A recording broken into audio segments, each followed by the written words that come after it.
One of our clients just became a millionaire. And the crazy part is they started off with $30,000. You're like, what? How can I go from $30,000 to $1 million in a matter of 4 years? My friends, it's easy when you have structure, framework, and strategy. So we're going to go step by step exactly what we did to build their stock portfolio and build their real estate portfolio and have the IRS help pay for it all. And 4 years later, things are looking good for them. Before we get started, as always though, like, subscribe, and share to our channel. In real life, I'm a certified financial planner, blessed to help thousands of clients nationwide with their stocks and their real estate, but on these social media airways, we'll just give it information. And hopefully this information we give you is going to help you transform your finances. You ready? Let go.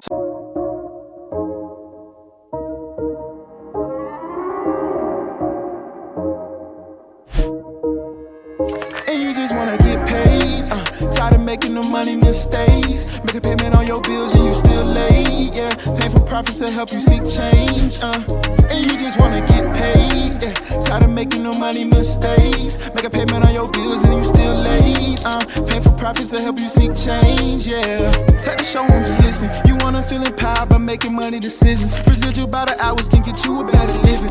Bitch at the check, you knowing it could be different. So yes, we've been blessed to help hundreds of clients become millionaires over time, but this one, a little bit more special because this person started with $30,000 and they found me right here on YouTube. Now, 4 years ago, my YouTube did not have 100,000 subscribers like it does now, but still I was giving information. I looked a lot younger, but the same person. So we're going to go step by step how we had them use the tax code to their advantage and OPM other people's money, starting with $30,000. So the first thing is that it's all about location.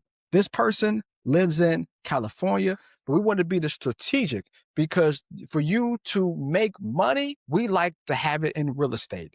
And then to build wealth, we use the cash flow to buy stocks and we grow over time. By using this step, the more aggressive that we are, the more we get paid, and the more that we get paid, we get to take advantage of the booming stock market and the AI bubble that is nowhere in sight from a bursting standpoint. Now, past performance doesn't guarantee future results, but we first did the whole real estate mantra, location, location, location. And how would we do that? So we said, give us an area that is going to be very, very instrumental when it comes to Section 8. You see, with a Section 8 property, it's guaranteed, quasi speaking, meaning that if the government does the full voucher, they pay you on the 1st and the 5th, like clockwork. Doesn't matter if it's the most expensive house, doesn't matter if it's the least expensive house. It is about our bedrooms. And the sweet spot was 3 bedrooms, 1 bath, because he would get the same amount of money if it was 3 bedroom, 2 bath compared to 3 bedroom, 1 bath.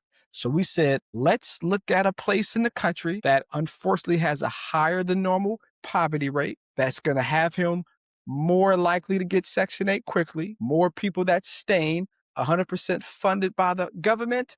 And then we can use this to rinse, repeat, and rinse, repeat again. And my friends, we settled on a small town called Tulsa, Oklahoma. Now we're going to go on Zillow just to kind of show you. Now, some of these deals was also off market. Is it just me? Or is that you're working hard, but you're not seeing the financial results that you want? We're clocking in, we're clocking out, we have the income, we're making the money, but our wealth is not growing like we want it to.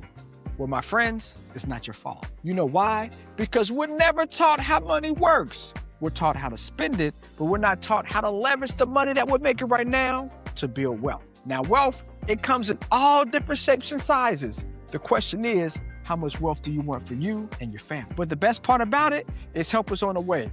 Join us during our 5-day mentorship where you learn how to structure your money, reduce your tax liability, increase your net worth, and build wealth. We'll show you how to go from a wealth builder to a wealth strategist to a wealth creator and leaving that long-lasting legacy to your family. Click the link below and join us on our 5-day mentorship where we'll help you accelerate your wealth. Now back to the episode. Actually, I only think one of the deals he bought was actually on market because of relationships that we have, because I'm a certified financial planner with thousands of clients nationwide. So we find off-market deals. But these are some of the deals that he got for a lower price, right? Would we like to have a $49,000 house? Yes, we would. And the great thing about Section 8, doesn't have to be granite countertops, right? We can be the bare minimum as long as it's livable to have our Section tenant in there. So $50,000 property. Now, the cool thing about a $50,000 property is that since it's so low and we're getting paid the same amount of money because it has 3 bedrooms, we can either do asset-based lending, a DSCR loan, or pay for it from a conventional loan if the bank allows it. We'll get to that in a second. Another, $54,000, $58,000, $65,000, $65,000, $69,000, $65,000, $75,000, $75,000, $77,000. 4 bedrooms, $80,000. Look at that price cut. Down by $15,000 compared to where it was. That, my friends, is a gem, right? And at 4 bedrooms, that means we get paid more as well. But as we can see, a lot of affordable houses with that 3 bedroom compared to the ones that's way more expensive, $195,000, $197,000, $200,000. Why do that? You're being paid the same amount of money. So why get the most expensive house? We're looking for things from a cash flow standpoint, not an asset standpoint, which we'll talk about here shortly. Meaning, with my $100,000 doing Section 8, I can buy 2 houses for $50,000. And if they're bringing me $1,800 a month a piece, $3,600 over the course of the year, that's $45,000. Compared to that one house that's more expensive because we want the appreciation, technically speaking, I'm making $21,000 a year less. Over 10 years, that's $210,000. Are you like the 83% of Americans who want to get a trust, who want to get a will, want to get a power of attorney, but you don't have one? Well, you are not alone because 22% of Americans have one. That means 1 out of every 4 families have a trust, a will, and a power of attorney. Which bracket are you in? 1 out of 4 or 3 out of 4? It's okay because we have the Relax Estate, a fully automated AI platform that allows you to create a trust, a will, and a power of attorney all at the fingertips. And if you are an insurance agent, tax professional, financial advisor, notary, or in any business profession, you can even white label this to your clients. You grow your business, you help your clients, everybody wins. Visit our website, www.therelaxestate.com. Right here, therelaxestate.com, and you can create a trust for your family, or if you're a business owner, want to use it to scale your business and help your clients, you can do that as well. Now back to this wonderful episode.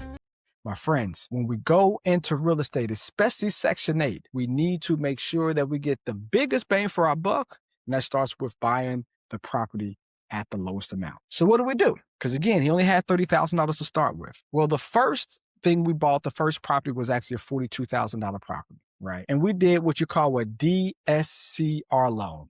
DSCR loan stands for Debt Service Credit Ratio Loan. If you have a 600 credit score or more, you're good. You have your own LLC, business-wise, you're good. They don't look at documentation like tax returns or income. They just look at the assets. And if you have a 600 credit score or more, he met that criteria. With his $30,000, since it was a $42,000 house, he only had to put 20% down. 20% down on $40,000 is basically $8,000. 2 months later, found a $45,000 house. 2 months later, found a $40,000 house. Boom. So now his $30,000 is gone, but literally in 4 months, he had 3 properties that he paid $130,000 for. And they each paid him at that time $1,600 a month. So let's do the math on the screen. $1,600 times 3, $4,800 a month, which equals over the course of the year, $57,000. Oh yes, it gets better. Because you're like, well, but he has a mortgage. You did have a mortgage, which was on all 3 of them. But the mortgage on all 3 altogether between the 3 houses was only $1,300, my friends. Oh, $1,300 over the course of a year with, maintenance and things of that nature, basically $20,000. 57 minus 20, I'm pocketing $37,000 a year. What do we do with that $30,000? Well, this is where the real estate versus stock conversation gets blown out the water. It should be real estate plus stocks, not real estate versus stocks. We use that $37,000 of cash flow over the course of the year to DCA, dollar cost average. And we dollar cost averaged in stocks. We did NVIDIA. We did Apple. We did Palantir as well. And we did some stocks that didn't do that good either, like BRK, Warren Buffett. I mean, it made money, but the Oracle, the Wizard of Wall Street, his fund, not so much compared to others. But by dollar cost averaging and using the cliff dip bear strategy that we talked about, buy the stock, then when it goes down by 5%, buy $25 more of it, goes down by 10%, buy $25 more of it. And if it goes down by 20%, then use the rest of our cash allocated. And that, my friends, got him a low cost basis. So he was able to basically buy all those stocks at a 13 to 15% discount over the first year. That $37,000 turned into $94,000. Now, of course, it also helped because it was 2021. We know the market went up like crazy before the end of the year. And also using the philosophy of when the market or your stock goes up 5% each week, it hits an all-time high. So by doing that and hitting and having price alerts already put in, as the market started going down in late 21, early 2022, because of the Ukraine-Russia war and the interest rate spikes, he was getting out the market before it started going down. Well, number 3, we also used the tax code to our advantage. How did we do that? Well, because we did a little thing called a cost segregation study. What's a cost segregation study? So the IRS allows you to depreciate the value of your property over 27 years, right? So if I buy a property at $100,000, I get some, if not all, of that $100,000 in the tax deduction over 27 years.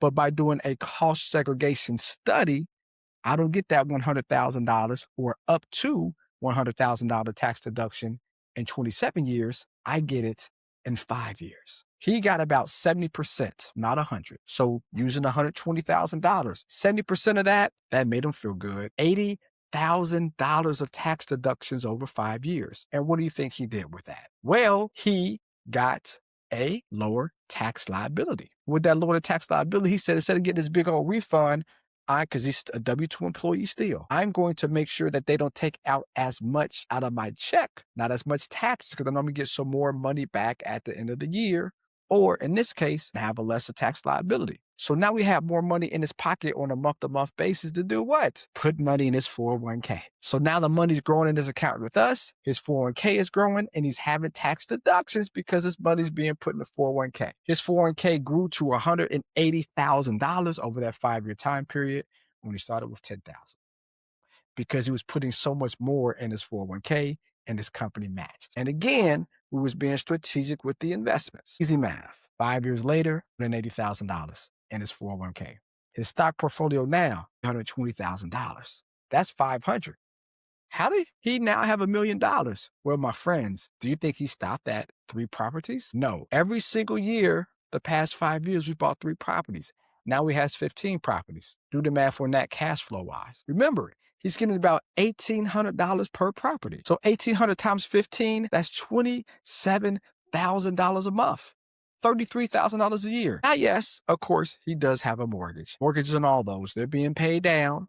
The interest that he has is a tax deduction, but he has the mortgages. Okay, that's fine. Remember, his mortgages average between $400 to $500 a month. So on 15 houses, that's $6,700 or $80,000 a year. Join us in our school community as we have modules, classes, courses to go from a taxpayer to a wealth builder. How to use our cliff, dip, bear strategy to do better with your investments. How to acquire businesses and how to use your retirement plan to grow and not pay taxes. What? I can have a retirement plan grow and not pay taxes? Yes, your IRA or even your 401k at your employer. This and other things we focus on in our school community, the Relax Investor. And guess what? You get 7 days, free access, and you get our weekly coaching calls every Wednesday. You and hundreds of people ask questions to 6, 7, 8, and even 9-figure business owners that tell you how they created their business, how they run their business, and how their finances is as smooth as it can be. So click the link below and join us in our Relax Investor Academy to help you scale your finances. It's easy math, my friends. Let's say I'm not bringing in 288, I'm bringing in 250. If I'm bringing in $250,000 a year and I'm paying mortgage of $80,000 a year, am I making money or losing money? $170,000. And now, since he has so much, we then set up a SEP IRA. So all that money he's making cash flow, we're still investing. But now it's all a tax deduction because you can do up to $69,000 in your SEP IRA. He has a spouse is part of the business, and she also maxes out her SEP IRA at $69,000 as well. So literally all the cash flow that they're receiving is being tax deductible. And we're still doing those cost segregation studies, and he has his W-2 job still. $30,000 5 years later gives him now, if you include the value of the houses, those $35, $40, $45, $50,000 little houses, his net worth today in 5 years, he went from $30,000 to $1.12 million. 5 years from now, he's going to retire at the young old age of 38. 5 years from now, he's going to have about $5 million with compounding interest. Things continue, and we continue to buy those 3 properties a year. Those old little dingy looking houses, worst house on the street, great from a cash flow standpoint. So yes, we helped our client go from 30,000 to 1.2 million in a matter of 5 years. But the crazy part is you can do it too. Structure. We first start with real estate. Buy that cheap house, put it on Section 8. Strategy. We use the cash flow to invest in stocks and dollar cost average using our cliff dip bear strategy. Then do it over again and use the tax code to our advantage by doing a cost segregation study. Now let's get that second house. Now let's get that third house. Now with the cash flow, we build up our SEP IRA. Now with our W-2 income, we now put that into our 401k and have some tax deductions. Because with those cost segregation studies that we do, our tax liability goes down. We have more money in our pocket throughout the year. We put that to the 401k because it's not real estate versus stocks, it's real estate plus stocks. The question is, are you going to do it? If a 28-year-old, barely graduated college, is able to do it with no investment experience whatsoever, why can't you? And when you have help from a certified financial planner like me, it gets a lot easier. So your goal for the rest of this year, buy that first property. Get your LLC structured properly. And make sure you go through the process of doing a cost segregation study so you get those tax deductions, that cash flow, and let's start building wealth so you can accelerate your finances and pass down real generational wealth. For more information like this, as always, like, subscribe, and share. And as always, let's make some painful progress together, y'all. You're on a road to be a millionaire. Are you going to do it? Peace.